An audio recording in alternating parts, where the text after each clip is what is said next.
House full house full house full house full house full house full house full house full house full house full. नमस्कार. डिसेंबरच्या या थंडीत नाटक सिनेमांच्या या गुलाबी सीझन मध्ये तुमचं हाऊसफुल स्वागत.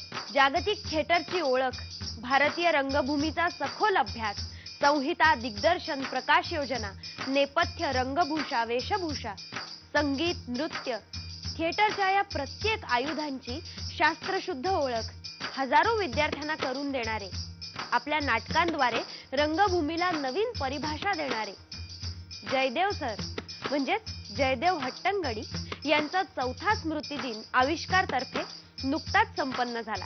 जयदेव सरांच्या आठवणींना उजाळा देत सादर झालं भारतीय रंगभूमीवर मास्टरपीस ठरलेलं नाटक जयदेव हट्टंगडी यांचं शंकर शेष लिखित पोस्टर. ब्रह्मानंदम परम सुखदम केवलम ज्ञानमूर्तिम कीर्तन में सब देव पधारे राग द्वेष सब स्वर्ग सिधारे कालेपन का मुँह काला जनमानस का हो अभिनंदन हो अभिनंदन हो अभिनंदन. माझं स्वतःचं हे अतिशय आवडतं नाटक जयदेवजींनी डायरेक्ट केलेलं, त्यामुळे त्यांच्या स्मृतिप्रित्यर्थ 4थ्या वर्षी हे नाटक होतंय याचा मला खरंच आनंद वाटतोय. आणखीन तेव्हा त्यांचे असोसिएट डिरेक्टर भगत हेच ते नाटक करतायत, म्हणजे कुठेतरी त्या नाटकाचा आत्मा परत या नाटकामध्ये उतरेल असं मला वाटतं. ब्रह्मांड निरूपण बंद कीजिए महाराज. क्यों भाई, बात क्या हो गई? क्यों भाई, हरी कथा में विघ्न क्यों डाल रहे हो भाई? कारण सुनेंगे तो अपना ब्रह्म निरूपण भूल जाएंगे महाराज. महाराज, ये जगह आप कीर्तन करने लायक नहीं रही, ये पाप से सनी हुई है. यहाँ कीर्तन मत कीजिए. लेकिन ये तो प्रभु का दरबार है भाई, ये पापी कैसे हुई? अरे यहाँ आत्मा को शांति मिलती है, पापी को पाप से मुक्ति मिलती है. नहीं, आप सुनेंगे तो अपने विचार बदल देंगे, चुपचाप अपना कीर्तन बंद करके चल देंगे. लेकिन ये तो आप बताओ कि आखिर हुआ क्या इस मंदिर के पिछवाड़े? हाँ हाँ बोलो. आपने देखा होगा कि घनी झाड़ियां हैं. हाँ हाँ आगे बोलो. नहीं, ये लोग मारेंगे मुझे. देखो मैं कहता हूँ, आगे बोलो. हाँ, साल भर पहले हाँ हाँ एक गरीब लड़की पर बलात्कार हुआ यहाँ. बलात्कार? आप लोग तो ऐसे चौंक रहे हो जैसे बलात्कार नामक वस्तु का अभी आविष्कार होना बाकी है. 1979 साली केलेलं ते पोस्टर हिंदी नाटक डॉक्टर शंकर शेषांचं, त्याचे आम्ही 100 प्रयोग केले, पण ते नाटक आजही तितकंच महत्त्वाचं आहे.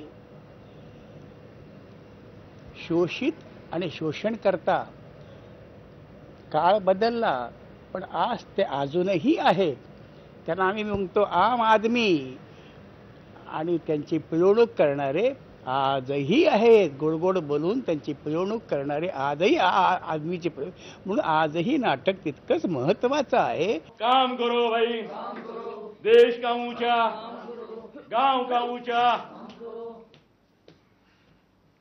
क्यों भैया, तुम लोग खुश हो कि नहीं? हाँ मालिक.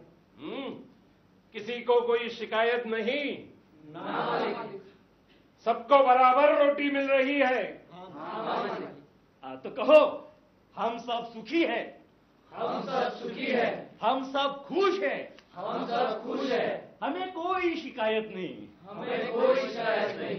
जयदेव हट्टंगडी हे अलकाजींकडनं ग्रॅज्युएट होऊन आल्यानंतरचा हा सगळा प्रवास, आणि मग त्यांनी जे काही आम्हाला शिकवलं शिबिरांच्या माध्यमातून, जवळ 4-5 महिने आम्ही त्यांचं शिबिर करत होतो.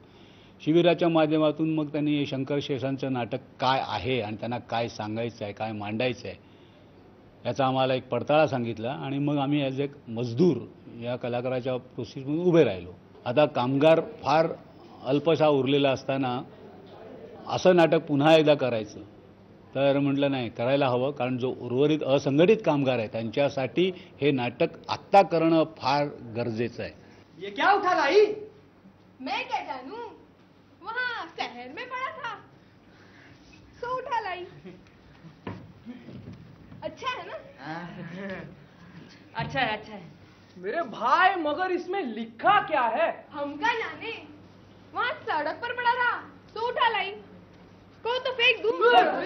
फेंकोगे क्यों? अब लाई हो तो चिपका देते हैं. इतने सारे कागज लगे हैं, वहाँ एक और सही. अब ठीक है.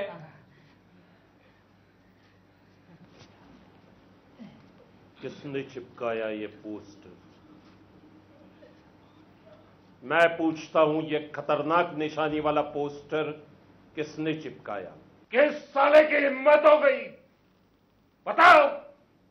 नाटक जेव्हा झालं तेव्हा फार ते उचलून धरलं गेलं. म्हणजे अगदी आम्हाला अभिप्रेत नसताना सुद्धा काही पार्टीजनी ते उचलून धरलं होतं. कारण मला वाटतं त्याच्यामध्ये जो मेसेज आहे हा अत्यंत महत्त्वाचा आहे आणि मला वाटतं हे प्रेक्षकांनी बघावं. नाटक नक्की आवडेल.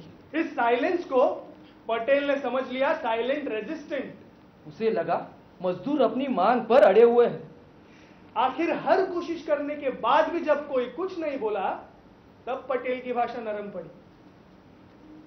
तुम लोग चाहे सर पटक डालो, मैं 4 रुपया रोज नहीं दे सकता. 4 रुपया? अरे 4 रुपया तुमको दूं तो मैं क्या खाऊंगा? अरे फिर इनकम टैक्स देना है, सेल्स टैक्स देना है, अफसरों को रिश्वत देनी है, अखबारों को विज्ञापन देना है. वो कौन देगा? साला तुम्हारा बाप. मैं जानता हूं तुम लोगों को अड़चन है, महंगाई बढ़ गई है. देखो, ज्यादा से ज्यादा मैं 25 पैसे बढ़ा सकता हूं. 25 पैसे? अगर मंजूर है तो तुम्हारे उस नेता को बोल देना हमारा इलाका छोड़कर चले जाए, वरना मुझसे बुरा कोई नहीं होगा. मड़ई जाबो, मड़ई जाबो, मड़ई जाबो, मड़ई जाबो, मड़ई जाबो, मड़ई जाबो रे, संग चल मड़ई जाबो रे. मड़ई जाबो, मड़ई जाबो, मड़ई जाबो रे, संग चल मड़ई जाबो रे. मड़ई जाबो, मड़ई जाबो, मड़ई जाबो रे, संग चल मड़ई जाबो रे. मड़ई जाबो, मड़ई जाबो, मड़ई जाबो रे. आपल्या विद्यार्थ्यांसाठी जयदेव सरांनी तयार केलेली ही नाटकांची जादुई पाऊलवाट नव्या पिढीसह नवा टप्पा गाठेल यात शंकाच नाही. रंगभूमीवरच्या या नाट्यवेडास सलाम करूया. हळूवार उलगडणारी गुपितं, अनोळखी पाहुण्याची एंट्री, क्षणोक्षणी वाढणारी उत्कंठा, डोकं भंडावून सोडणारा थरार. मराठी रंगभूमीला अशा सस्पेन्स थ्रिलर नाटकांचा चांगला इतिहास आहे. या इतिहासाची पुनरावृत्ती करत प्रेक्षकांना खिळवून ठेवणारं एक नाटक रंगभूमीवर आलंय.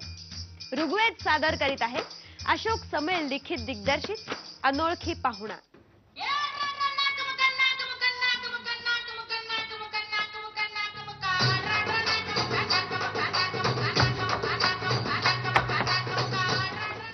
काळजी करशील का या म्हाताऱ्या नवऱ्याची? म्हातारा हळूच बोला, कोणाला गरज वाटेल. त्यातून तो काही सर्वसामान्य नाही. जर महान सिद्ध हस्त नाव, प्रसिद्धी, पैसा सगळं असलं तर सगळं तुझे विरोध आल्या तर जुन्या झाला इतिहास जमा झाला. रंगभूमीचा हा अनभिषिक्त सम्राट नाटककार वसंतराव दिवसस्थळी आता मोडीत गेला, पार गाळात गेला, संपला. तू आहेस म्हणून सगळं आहे ग. जे आहे ते सगळं तुझं आहे, माझं काय आहे? त्याला कधी कधी असं वाटतं ना. झालं. सकाळपासून तुमचा वेडेपणा पुन्हा सुरू झाला. वेडेपणा? हा वेडेपणा, वेडेपणा आहे. तुमच्या पहिल्या पत्नीचं नाव वसुंधरा. वसू वसू वसू वसू वसू. ओ, वसू, वसंताची वसू. तुमची ही जी वस्तू आहे ना ती मला दिसते.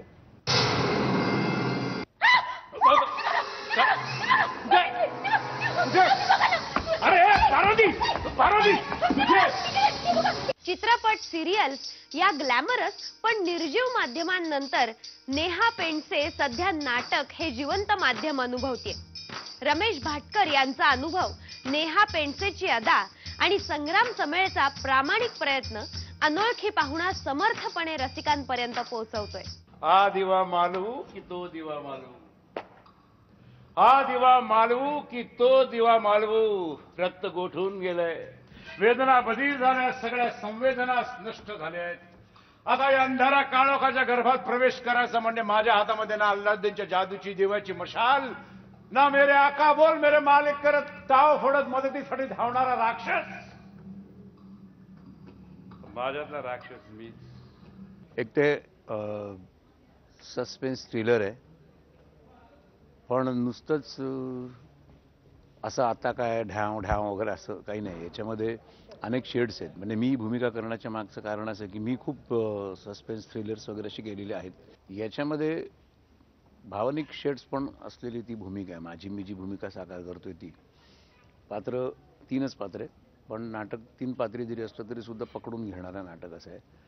आणि पहिल्या अंकानंतर डेफिनेटली सस्पेन्स खूप आहे की आता काय होतं, आणि तो पहिला अंक पण संपतो जिकडे तिथे पण प्रेक्षकांना खूप असं अचानक असे काही धक्के वगैरे पण मिळतात. तेही नाटकामध्ये आहे. 15 वर्षापूर्वी मला कोर्टामध्ये नपुसक ठरवून माझीच बायको माझ्याच एका मित्राचा हात धरून अमेरिकेला पळून गेली, आणि मागच्याच आठवड्यात त्याच मित्राला रात मारून पुन्हा भारतामध्ये परतली आहे, मुंबईत आली आहे.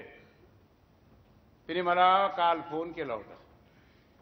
येस, गोरेगावचा फ्लॅट तिला हवाय. मगाशी तू वसुताई वसुताई म्हणून जेव्हा धावत होतीस ना तेव्हा तिचाच फोन होता. फोन. माझं नशीब चांगलं आहे की थिएटरमध्ये इतक्या म्हणजे अगदी पहिला अनुभव किंवा दुसरा अनुभव म्हणायला गेलं तर इतके चॅलेंजिंग रोल्स माझ्या नशिबी येत आहेत. तर आणि फ्रँकली स्पीकिंग मला काहीतरी वेगळं करायचं होतंच, कारण सिरियल्स म्हटलं तर सिरियल्समध्ये सगळं करून झालं होतं. फिल्म्स पण चाललेत माझे साईड बाय साईड. तर मला वाटतं नाटक हे असं एकमेव मीडियम होतं जे मी अजिबातच अनुभवलं नव्हतं, आणि माझ्या नशिबीने एकाच वर्षात 2 अशी नाटकं आली माझ्या पदरी. तिन्ही कॅरेक्टर्सचे म्हणजे शेड्स फार वेगळे सुरुवातीला वाटतात, आणि जशी जशी स्टोरी पुढे जाते तशी त्यांचे रंग बदलत जातात. तर तो जो एक प्रवास आहे त्यांचा तो खरंच खूप इंटरेस्टिंग पद्धतीने बांधला गेलेला आहे, आणि म्हणून तर तिघांनाही तिन्ही कॅरेक्टर्सला परफॉर्म करायला खूप चॅलेंजिंग आहे. आगामी नाटक कुठलं? येईल लवकरच येईल. नाव काय ठरवलंय सर नाटकाचं? परपुरुष. परपुरुष काय? परपुरुष. तुम्ही माझी चेष्टा करताय का सर? अहो, परपुरुष हे नाटक मी लिहिलंय आणि मी तुम्हाला ते वाचायला दिलंय, त्यासाठी मी इथे आता आलोय नाही का? कोण तू? व्हॉट डू यू मीन? कोण तू म्हणजे काय? मी आनंद साने. कोण आनंद साने? वन लाईन त्याची पाहिली तर अतिशय गंभीर आहे, पण ती गंभीर विषयाला एक एंटरटेनिंग करणं, मनोरंजन लोकांचं करणं, आणि कुठल्याही त्या गंभीर विषयाचा ताण लोकांना न पडता त्यांनी नीट हसत हसत तो गंभीर विषय आनंदित होऊन घ्यावा, एवढीच बेसिकली हे नाटक लिहिण्यासाठी माझी इच्छा होती. पण टेन्स येण्याचा वेळ येते आणि लगेच दुसऱ्या क्षणाला लोक मोठ्याने हसतात की आपण हे वेगळंच झालं काय. अपेक्षित नसलेल्या गोष्टी लोकांना जेव्हा मिळतात तेव्हा त्याची गंमत आहे, ती या नाटकात आहे. मला सांग, तुझ्या नाटकातल्या तुझ्या हिरोईनचं नाटकाचं नाव काय? संध्या आणि हिरो तिमीर. करेक्ट, संध्या आणि तिमीर. तर ह्या पेटीमधला जो काळोख आहे ना, तर या तिमीरचं, तिमीर म्हणजे काळोख. अच्छा. तर तिमीर त्याचं काळोख त्याचं प्रतीक आहे. आणि ही पेटी उघडल्यानंतर जो एक मंद प्रकाश येईल ना, ते संध्याचं प्रतीक आहे. संध्या म्हणजे संध्याकाळ, ते संध्याचं प्रतीक आहे. बघ, हे झालं त्या दोघांचं मिलन. ग्रेट. बघ हात लाव, हात कसे गार लागतात की नाही, बघ कसे लागतात गार. माय गॉड सर, तुमचे हात अगदी गार झाले, तृप्त झाले. वा सर वा, ग्रेट. कसं मोकळं मोकळं वाटतं ना. वा सर. सर मी ट्राय करू एकदा. लोकांना खुर्चीवर टेकून बसता येणार नाही, सतत पुढे सरकून बसावं लागेल. हा एक मेन USP आहे नाटकाचा, कारण प्रत्येक सेकंदाला काहीतरी वेगळं घडतंय, काहीतरी वेगळं अनपेक्षित लोकांच्या समोर येतंय आणि त्यामुळे सतत लोकही एका वेगळ्या एक्साइटमेंटमध्ये आहेत आणि आम्ही ॲज आर्टिस्ट पण एका वेगळ्या एक्साइटमेंटमध्ये आहोत की आम्हाला लोकांना ते फील करावायचं आहे जे लेखकाला आणि दिग्दर्शकाला अपेक्षित आहे ते. वा देवस्थळी वा, माझ्या भरदारी वस्त्राला तुमच्या जुन्या मालवलेल्या दिव्याची फाटकी ठिगळं लावून नाटक स्वतःच्या नावावर करून घेतलं. पण मी तुम्हाला सोडणार नाही मी तुम्हाला. माझा हात सोडा आधी. आंब्याकरता केवढा मोठा खड्डा काढलाय तुम्ही. आंब्याकरता केवढा मोठा खड्डा काढला तुम्ही. तो काय खड्डा का मी आंब्याकरता काढताय काय? आंब्याकरता कुठे खड्डा काढला? तो खड्डा मी याच्यासाठी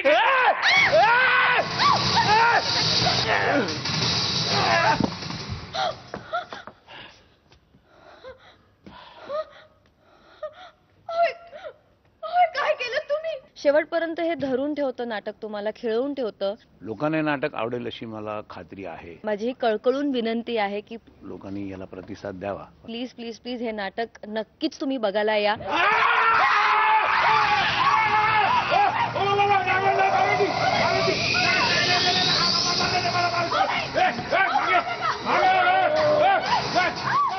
हळुवार रहस्याचे पदर उलगडणारं अशोक समेळांचं लेखन दिग्दर्शन, रमेश भाटकर, नेहा पेंडसे, संग्राम समेळ यांची जमलेली केमिस्ट्री हा अनोळखी पाहुणा अधिक रोमांचक बनवतात.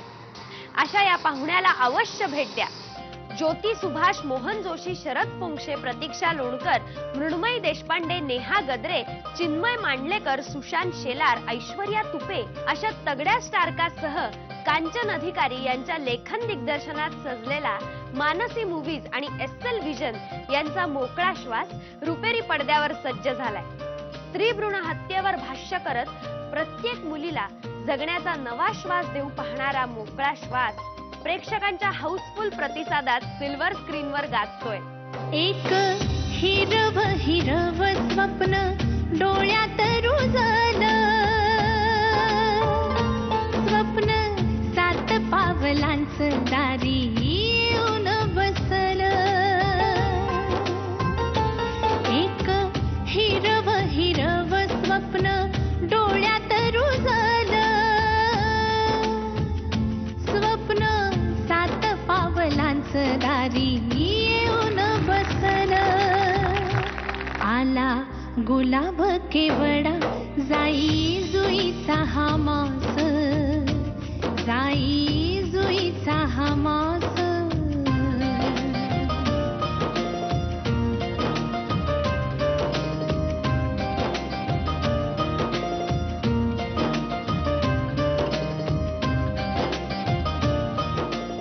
सार्थकी लागले, पुन्हा यायला आवडेल बघायला. मनाला भिडणार खरोखरच अप्रतिम, म्हणजे खरोखरच झोप लागणार. काय बिघडलं आम्ही तुमचं सांगा. तुम्ही मुली म्हणून जन्माला आलात नाही, हेच बिघडवलंय तुम्ही. अहो मला शंका येते हो. कसले? मला परत दिवस गेलेत नक्की. या वेळेला पाडूनच घेऊ.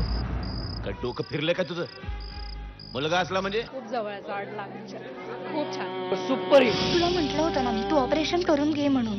वा ग वा, हा काय बोलतीस? घराण्याला वारस नको? इतक्या बाळणपणात, इतक्या गर्भपातात तुला एकदाही डॉक्टरांनी सांगितलं नाही का ग की मुलगा होणं तुझ्या नाही बाबांच्या हातात आहे म्हणून? हे सासूबाई घराच्या बाहेर काढायला निघाले होते मला, पण मी सांगितलं त्यांना मुलगा देईन मी तुम्हाला. देणार आहे मी मुलगा त्यांना.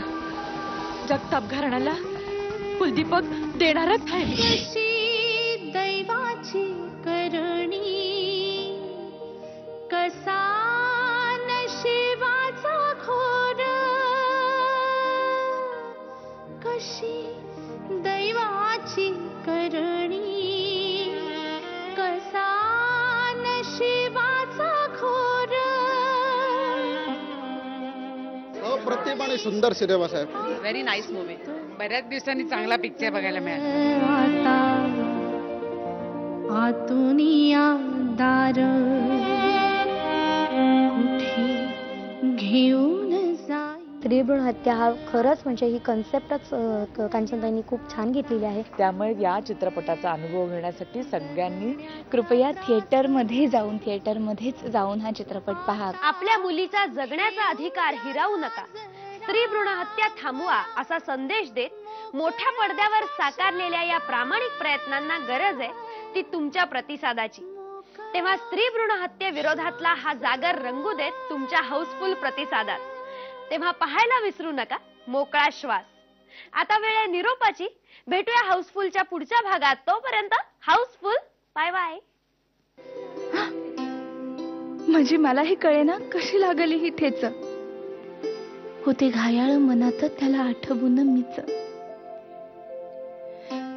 त्याच्या रंगात रंगून गेले मन भलतेच. त्याच्या रंगात रंगून गेले मन भलतेच. जसा पडावा फुलाला फुल पाखराचा पेच.